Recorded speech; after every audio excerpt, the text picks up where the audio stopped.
Bonjour à tous, Guillaume de FGL Conseil. Aujourd'hui, nouveau podcast. On va discuter de pourquoi aujourd'hui il me semble important que chaque entreprise puisse se former à l'utilisation de WordPress. En tant que chef d'entreprise, vous avez déjà compris l'importance de votre visibilité pour vous apporter de la clientèle. Donc que ce soit de la visibilité via des tracks dans les boîtes aux lettres, le bouche-oreille classique ou encore les réseaux sociaux, voire un site internet, c'est une visibilité qui est importante pour chaque entreprise. Donc ça vous permet d'avoir un afflux de clients continu pour ne pas mettre en péril son business et ses salariés. Certaines de ces façons de prospecter les clients, elles ne nécessitent pas forcément de compétences très techniques. Je pense notamment à tout ce qui est distribution de tracts, au-delà de l'aspect création du tract en lui-même, bien entendu. Mais cependant, d'autres choses comme par exemple la gestion et la création de sites internet avec WordPress, ça peut faire partie des canaux d'utilisation où en fait il est nécessaire de se former pour comprendre vraiment comment améliorer sa prospection. Alors, je vais reprendre ici un exemple que j'entends assez régulièrement par des prospects qui me disent « Ouais, mais moi je paye une agence qui me coûte 250 € le mois et ils font tout à ma place. » Très bien, sauf ce qu'ils ne me disent pas, c'est qu'en fait, ces 250 € par mois, c'est sur un contrat de 4 ans, donc si vous faites le calcul, vous vous rendez bien compte que c'est une somme immense qui est dépensée ici. Et 90% de ces agences de com qui proposent ce type de contrat, en fait, revendent votre contrat à des agences de crédit. Donc en fait, votre site est en ligne, ils ont déjà fini le travail et vous n'avez plus qu'à faire à l'agence de crédit en face. Donc, danger. Donc la première question qu'on va avoir, c'est créer son site internet ou plutôt est-ce qu'il faut le déléguer? Pour améliorer sa visibilité, l'un des premiers leviers de communication, c'est vraiment la création d'un site internet. En tant que chef d'entreprise, c'est très facile de vouloir déléguer cette partie-là à une agence, mais ça nécessite tout de même un brin de connaissance dans le domaine pour pas refiler le bébé un petit peu à n'importe qui. Effectivement, savoir de quoi vous parle une agence en face de vous, ça vous permet tout de même de ne pas se faire coincer et signer un contrat qui est un petit peu piégeur, comme je parlais par exemple des agences de crédit sur des contrats de 4 ans. Le discours des commerciaux, il est très bien rodé pour vous faire croire un petit peu n'importe quoi.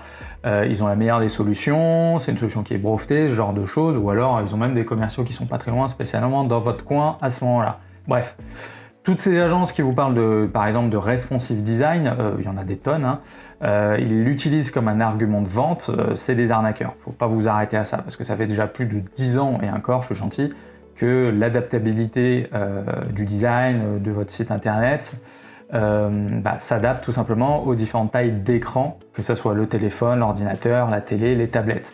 Donc ça fait déjà plus de 10 ans que c'est rentré dans les mœurs, que lorsqu'on crée un site internet, c'est une chose qui est acquise. On devrait même pas parler de responsive en fait quand on utilise des arguments commerciaux pour vendre un site internet. Donc pour moi, c'est vraiment des techniques de vente qui sont là pour endormir le client, parler à des néophytes. Donc maintenant, pour reconnaître une bonne ou une mauvaise agence de communication, là je vous invite tout simplement à aller lire un article sur le blog où j'explique un petit peu tous les points auxquels il faut faire attention pour ne pas se faire coincer. Donc vous l'aurez compris, est-ce qu'il faut déléguer ou créer son site internet? Les deux sont bonnes. Par contre, ce qui est important, c'est de savoir de quoi va nous parler la personne qui est en face de nous. Pour cette raison-là, je pense qu'il est important de se former tout de même à la création de site internet un minimum pour avoir assez de recul pour savoir de quoi parle le commercial ou l'agence qui est en face de nous si on veut déléguer par la suite ce travail-là.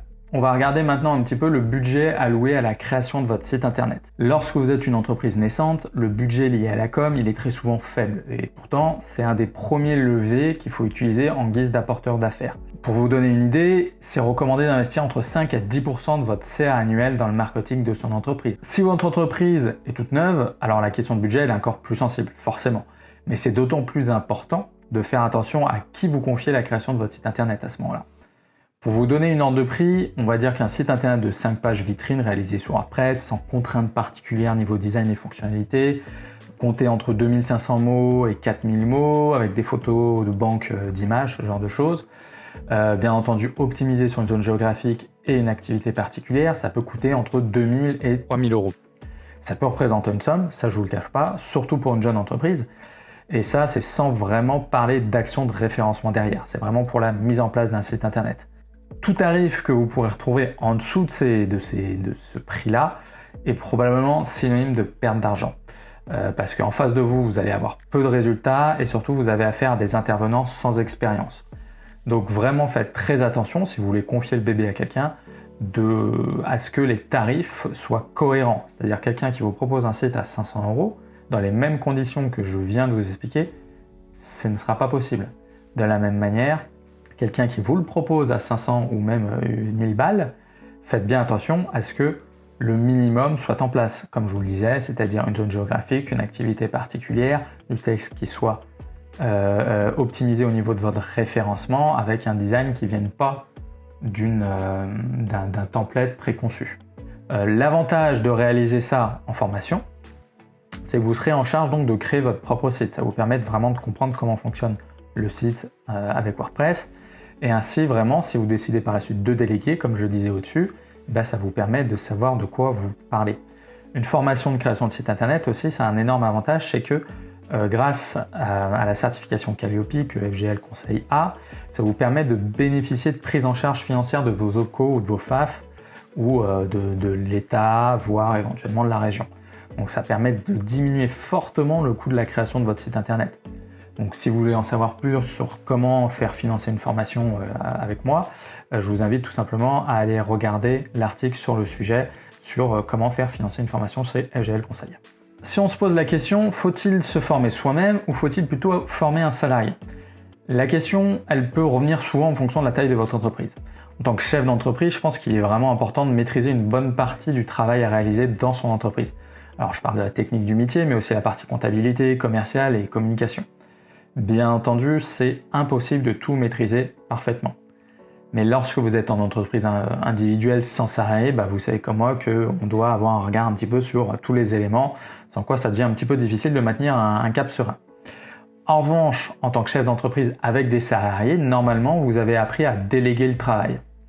Alors c'est là où vous pouvez tout aussi bien faire former un salarié à votre place pour créer votre site, par exemple. Mais attention, sélectionnez un salarié, bien entendu, qui développe un petit peu d'intérêt pour la com, qui est à l'aise avec les ordinateurs et Internet en général, et bien sûr, sans oublier, il faut qu'il ait une sensibilité graphique et un brin de créativité. C'est-à-dire, n'allez pas aller faire former votre comptable, par exemple, qui calcule encore vos charges avec une calculette à la main plutôt qu'utiliser l'ordinateur. Donc, si vous ne faites pas attention à ces petits détails, forcément, vous allez perdre votre temps et votre argent. Votre salarié, il va avoir la tâche de vous apporter de nouveaux savoirs acquis pour votre entreprise, vous présenter éventuellement un site internet. Et à ce moment-là, il faut qu'en amont, vous ayez pris le temps avec lui de rédiger un vrai cahier des charges pour avoir un résultat que vous vous attendez et que ce ne soit pas uniquement le salarié qui crée cela de son côté. Sinon, vous l'envoyez clairement au casse-pipe s'il n'y a pas de préparation. Ensuite, c'est vraiment à vous de peser le pour et le contre en fonction de votre situation et savoir qu'est-ce que vous faites si vous envoyez un salarié ou si vous y allez vous-même. Pour résumer, faut-il se former à la création de sites internet pour son entreprise? Alors vous l'avez compris, avant même de confier la création de votre site internet à une agence ou à un freelance, c'est vraiment important de se passer par la case formation afin d'identifier vos besoins et le travail à réaliser. Lors d'une formation, par exemple chez moi, vous êtes là pour créer votre premier site internet. C'est avec celui-ci que vous comprendrez le travail à réaliser pour créer et gérer un site internet avec WordPress. Alors en formation, on va voir notamment ensemble comment commander un nom de domaine, un hébergement, on va installer WordPress sur cet hébergement, on va créer toute la structure du site, le menu, l'entête, le pied de page, les pages, le formulaire de contact, on peut même partir sur du blog ou la partie e-commerce si nécessaire. Donc vous mettez vraiment la main sur les nombreux éléments de WordPress pour être capable de modifier votre contenu lorsque vous aurez ce besoin une fois que la formation est finie. Donc de cette façon, vous avez toutes les cartes en main pour décider de continuer à gérer vous-même votre site internet ou si vous décidez de déléguer cette partie-là. Au moins là, vous saurez parfaitement de quoi parle votre interlocuteur et vous ne serez pas vraiment dupe au discours commercial que peuvent avoir certaines agences. J'espère avoir répondu aux questions que vous pouviez vous poser sur la création de site internet en formation, si c'était viable pour votre entreprise. En attendant de vos nouvelles, je vous invite à liker, commenter la vidéo et à vous abonner à la chaîne. À la prochaine!